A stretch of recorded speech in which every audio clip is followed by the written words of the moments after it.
Hello students, welcome to radian learning. Passage 5 आज हम देखने वाले हैं इस सेशन में। ठीक है, जेएनवी एग्जाम के लिए आपका पैसेज 5 इंग्लिश में किस तरह से आपको अटेम्प्ट करना है, we'll have a look at that. And जैसा मैंने आपको बताया है कि जवाहर नवोदय विद्यालय स्टडी गाइड एक ऐसी बुक है जो आपके पास होनी चाहिए, चाहे आप हिंदी मीडियम, इंग्लिश मीडियम, जिस भी मीडियम से इस एग्जाम को अटेम्प्ट कर रहे हैं, आपके पास ये बुक होनी चाहिए। और this is the perfect guide.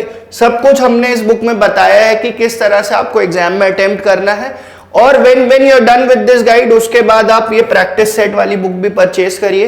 Practice set में आपको अच्छा एक प्रैक्टिस मिलेगा। एग्जाम में पहुंचने से पहले आप ऐसे 15 to 20 टेस्ट अगर कर लेंगे तो एग्जाम बहुत इजी हो जाएगा बच्चों आपके लिए। ठीक है, आज का हमारा पैसेज देखते हैं हम। And the passage that we have today is, there is a popular saying, all work and no play makes Jack a dull boy.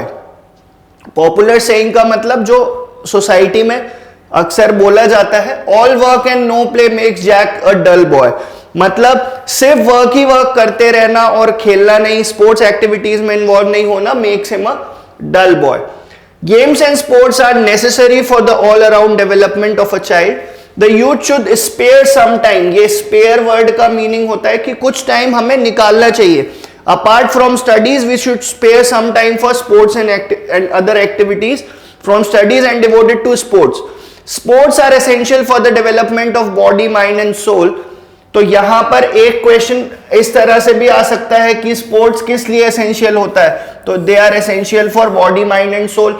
यहां से हमारा एक क्वेश्चन हो सकता है, it teaches the youth the value, what does sports teach, तो it teaches the value of discipline, cooperation and tolerance. Sports also teach them value of teamwork. While playing, every player is the member of a team and plays not for himself but for the team. Students also learn lesson of true sportsmanship by playing various games and sports. Hence, games and sports should be given due importance. Giving proper hours to studies is good, but it does not mean that one should avoid playing. There should be a proper balance between studies and playing games and sports. ये मैंने आपके सामने पूरा passage read कर दिया बच्चों। मैं आपको समझा देता हूँ कि इस पैसेज का मतलब क्या है। देखिए, अभी 2 साल से लॉकडाउन चल रहा है, आप लोग अपने घर से ही ऑनलाइन स्टडीज चल रही है आपकी। बट अगर आप स्कूल जाते हैं तो आप बहुत चीजें सीखते हैं, नॉट जस्ट स्टडीज। आपके जो स्पोर्ट्स एंड गेम्स होते हैं उससे आप डिसिप्लिन सीखते हैं, आप उससे टीम वर्क सीखते हैं, एक दूसरे को रिस्पेक्ट करना सीखते हैं बच्चों। तो these are very important, but that does not mean कि आप सिर्फ स्पोर्ट्स खेलेंगे या सिर्फ स्टडी करेंगे। You should always have a proper balance between the two. You should always maintain a proper balance कि when you want to study, when you want to play sports and games, but there has to be a combination of both, right? So that was all about our passage.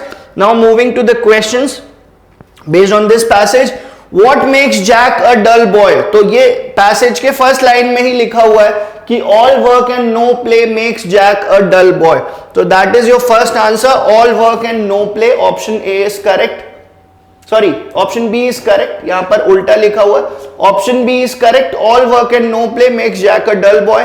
Chatting with friends, no, this is not mentioned in the passage, और आप भी इसको नहीं correct बोलेंगे। Sitting at home, again that is also not correct. So among the given options, जैसा मैंने बच्चों passage में रीड किया था कि पैसेज की फर्स्ट लाइन में ही लिखा हुआ कि all work and no play, सिर्फ वर्क ही वर्क कर रहे, खेल नहीं रहे हैं, it makes Jack a dull boy.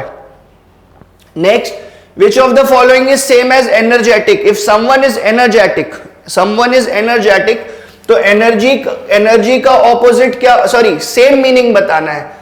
अगर कोई if a person is energetic, it means he is very active, he is very lively. So energetic के सेम मीनिंग वाले वर्ड्स कौन कौन से हो सकते हैं? एक तो एक्टिव हो गया, active, lively, all these words have the same meaning as energetic. Dull इसका ऑपोजिट होगा lazy, gentle, all these words are correct. So among the given options, option C is correct. The word which has the same meaning as energetic is active या lively, या इस तरह के words आपको exam में मिलेंगे। ठीक है, next question, what does sports teach us? What does sports teach us? तो हमने ये एक पूरी लाइन पैसेज में 2 लाइन इसके ऊपर मेंशन था कि स्पोर्ट्स एक्टिविटीज से क्या चीजें डेवलप होती हैं बच्चों में। Value of discipline, yes that is correct. Importance of studies, no, sports never teaches the importance of studies. The secret of becoming rich? No, this is not mentioned in the passage. It has nothing to do with becoming rich or becoming poor. And ways to avoid work, again that is not correct. तो बच्चों among the given options आपका option A correct है. Sports हमें क्या सिखाता है? It teaches us discipline, sportsmanship, respect, camaraderie, all these things are taught by sports, right? Next question, sports are not necessary for the development of our. ये भी मैंने आपको पैसेज पढ़ाया था तो मैंने अंडरलाइन किया था कि sports are essential for mind, body and soul and it is not essential for the development of stress. अगर आप स्पोर्ट्स एंड गेम्स एक्टिविटीज में अपने आप को बिजी रखेंगे तो ये स्ट्रेस वर्ड तो आप कभी लाइफ में नहीं सुनेंगे. अभी तो आप लोग बच्चों बहुत छोटे हो, इस वर्ड से तो आपको दूर ही रहना है थ्रू आउट लाइफ टाइम. ठीक है, आप स्पोर्ट्स में इन्वॉल्व रहिए, आप अपने स्टडीज प्रॉपर करिए और इस वर्ड को अपनी लाइफ से दूर रखिए. नेक्स्ट और लास्ट क्वेश्चन जो है इस पैसेज का, in a team sport every player should. अब टीम स्पोर्ट है, जैसे अगर आप क्रिकेट खेलते, फुटबॉल खेलते, तो क्या आपको अपने लिए खेलना चाहिए? नहीं. You should be playing for your team.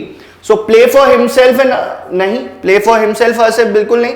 To play to beat the opponents नहीं, प्ले फॉर द टीम. देखो हम जीतेंगे या हारेंगे that is not in our hand, but we should always play for the team. बच्चों कोई भी आप स्पोर्ट्स जो टीम स्पोर्ट है खासकर, उसमें आप अपनी टीम के लिए ही खेलते हैं. Be ready to cheat? No, this is not the right way of approaching sports and games.